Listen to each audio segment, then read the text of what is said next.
IT বাড়ির পক্ষ থেকে ফ্রি ওয়েবসাইট তৈরির বাংলা ভিডিও টিউটোরিয়ালে সবাইকে স্বাগত জানাচ্ছি। গত পর্বে আমরা ওয়ার্ডপ্রেসে কিভাবে পোস্ট করব তা সম্পর্কে বিস্তারিত জানলাম এবং আজকের পর্বে আমরা ধারাবাহিকভাবে ওয়ার্ডপ্রেসের বাকি অংশগুলো জানার চেষ্টা করব। যেমন এখানে আমরা আবার একটু ব্যাকে ফিরে যাই। ওয়ার্ডপ্রেসে আপনি যখন বেসিক অবস্থায় লগ ইন করবেন তখন ড্যাশবোর্ডে থাকবেন। তো ড্যাশবোর্ডে থেকে কিন্তু আপনি একটা জিনিস খেয়াল করুন যে এখানে কুইক প্রেস নামে একটা অপশন আছে। এইখান থেকে কিন্তু আপনি চাইলে আপনার ওই পোস্টে না গিয়ে আপনি খুব তাড়াতাড়ি একটি পোস্ট এখানে করে দিতে পারবেন। টাইটেল কন্টেন্ট ট্যাগ দিয়ে পাবলিশে দিলে খুব দ্রুত একটি পোস্ট পাবলিশ হয়ে যাবে। আর ড্যাশবোর্ডে আপনি আপনার কিছু ইম্পর্টেন্ট তথ্য জানতে পারবেন, যেমন আপনার সাইটে কি কি আছে না আছে।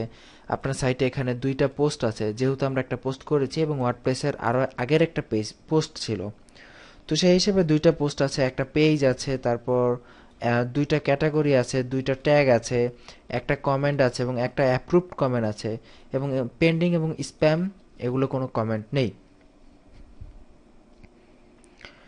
তো ড্যাশবোর্ডে গেলে এগুলো জানতে পারবেন। তো যাই হোক, আমরা এখন পোস্টের আন্ডারে দেখুন এরপরে যেটা আছে সেটি হচ্ছে ক্যাটাগরি।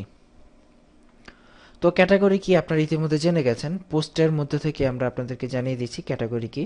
আপনারা চাইলে এখান থেকে নতুন ক্যাটাগরি নিতে পারেন, নেম, স্ল্যাক ইত্যাদি দিয়ে। আপনি এখান থেকে প্যারেন্ট হবে নাকি কোনো ক্যাটাগরির আন্ডারে কোনো ক্যাটাগরি হবে সেটা, ক্যাটাগরির বর্ণনা ইত্যাদি দিয়ে অ্যাড নিউ ক্যাটাগরি দিলে আপনি ক্যাটাগরি নতুন চাইলে যোগ করে নিতে পারেন।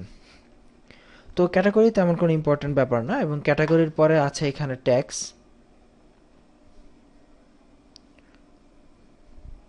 এখানে দেখুন আমরা 2টা ট্যাগ তৈরি করেছিলাম, আইটি বাড়ি এবং বাংলা পোস্ট।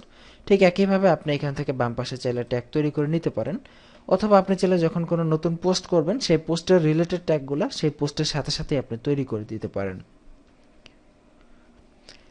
তো এই ছিল আসলে পোস্টের বাকি অংশ। আসলে এইটা খুবই ছোট্ট একটা টিউটোরিয়াল হয়ে গেল।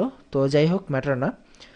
পোস্টের বাকি অংশ এটাই ছিল, এবং আমরা যে বাকি যে পার্টগুলো আছে বাম পাশে, যে তারপর মিডিয়া আছে, তারপর মিডিয়ার পর লিঙ্ক, পেজেস, এগুলো ধারাবাহিকভাবে একটা একটা টিউটোরিয়ালে আমরা দেখার চেষ্টা করব।